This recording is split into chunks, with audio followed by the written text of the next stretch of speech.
नमस्कार मित्र हो. काजळ, टिकली आणि कविताच्या तिसऱ्या एपिसोडमध्ये आपल्या सर्वांचं खूप खूप स्वागत. मी समीक्षा. आज आपल्याला ऐकवणार आहे माझी एक अशी कविता जी मला आमच्या टॉवरच्या गच्चीवर सुचली होती. तर झालं असं, लॉकडाऊन कडक झाला आणि ऑफिसमधून येणारं काम कमी होत होत बंद झालं होतं. दुसरा जॉब शोधत शोधत हाताला येईल ते काम करत होते. बसून बसून वजन वाढलेलं, पोटाचा घेरही वाढायला लागलेला. एक दिवस ब्रेड आणायला घराखाली उतरून दुकानापर्यंत चालत गेले, तेव्हा हे वजन इतकं जाणवलं की काय सांगू. मग मात्र आमच्या गच्चीवरच्या जिमचा वापर करायचं ठरवलं.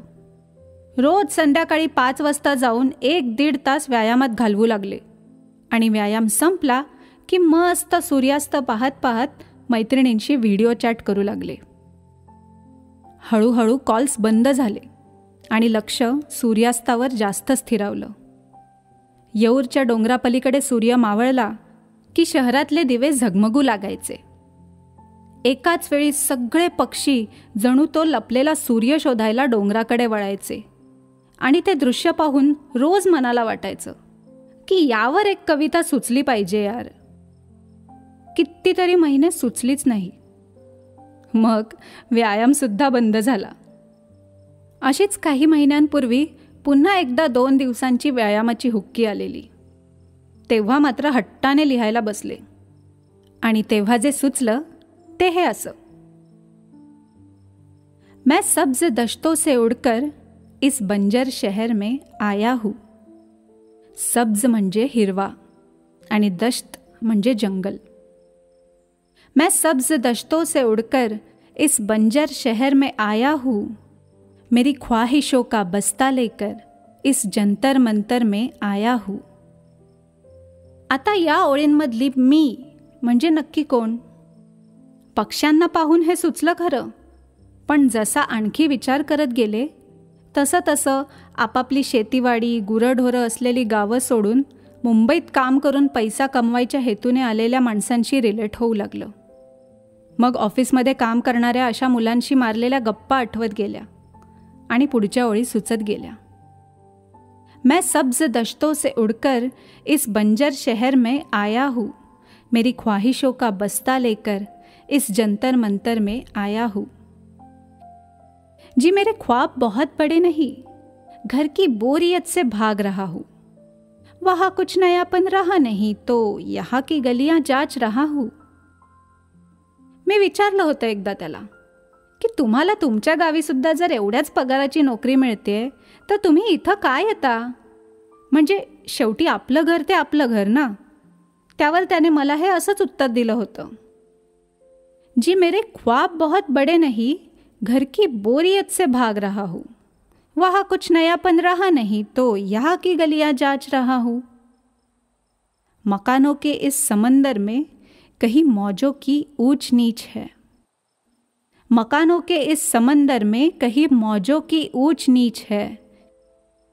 कहीं सुनसान मैदान गंध के पहाड़ों के बीच है. गच्चीवरून पाहताना समोर पसरलेला इमारतींचा पसारा दिसायचा. समुद्रच म्हणा ना. त्यात काही लाटा उंच उंच दिसायच्या, म्हणजे मोठ्या मोठ्या बिल्डर्सचे मोठे मोठे कॉम्प्लेक्स, आणि काही असेच लहान मोठे जुने ठोकळे. थोडी खाडी दिसायची, शांत वाहणारी, झोपडपट्टीत हरवलेली. मौज म्हणजे उर्दूमध्ये लाट, लहर, आणि मराठीत मौज म्हणजे मज्जा. या दोन्ही अर्थाने लिहिलेल्या या ओळी त्यावेळी माझ्या मलाच इम्प्रेस करून गेल्या. मकानों के इस समंदर में कहीं मौजों की ऊंच नीच है. कहीं सुनसान मैदान गंध के पहाड़ों के बीच है. इन चमचमाती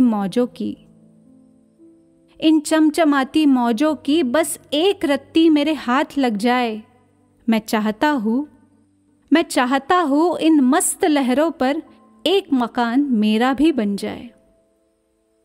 कितीही नाही म्हटलं तरी या दुरून साजऱ्या चमचमत्या इमारतींमध्ये आपलंही एक घर असावं, लहानसं का असेना, असं कोणालाही वाटणं साहजिकच आहे.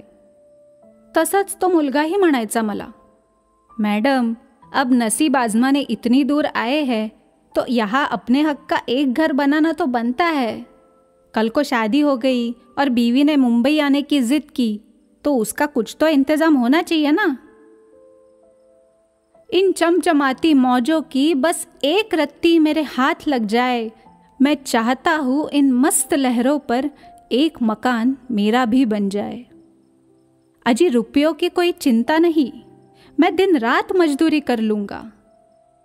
रुपयों की कोई चिंता नहीं, मैं दिन रात मजदूरी कर लूँगा। कुछ बीज मैं साथ लेकर आया हूँ, कुछ बीज मैं साथ लेकर आया हूँ। कुछ तिनके पैदा कर लूँगा, कुछ तिनके मैं पैदा कर लूँगा।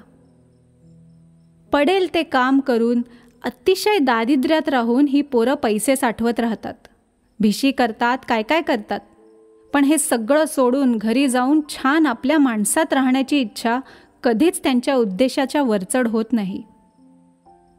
ते मावळतीचे पक्षीही असेच, यौरच्या मस्त हिरव्यागार जंगलात आयुष्य काढायचं सोडून ते तिकडून त्यांचं बियाणं इथे घेऊन येतात।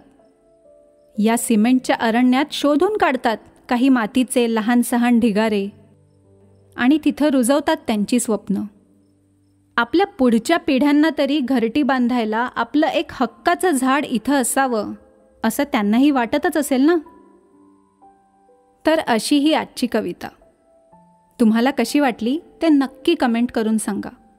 आवडलं तर लाईक करा, लिंक शेअर करा आणि अशाच आणखी कविता ऐकण्यासाठी आणि गप्पा मारण्यासाठी चॅनलला सबस्क्राईब करा। भेटूया पुढच्या एपिसोडमध्ये। तोपर्यंत हसत रहा, गुणगुणत रहा आणि ऐकत रहा काजळ, टिकली आणि कविता। शुभरात्री।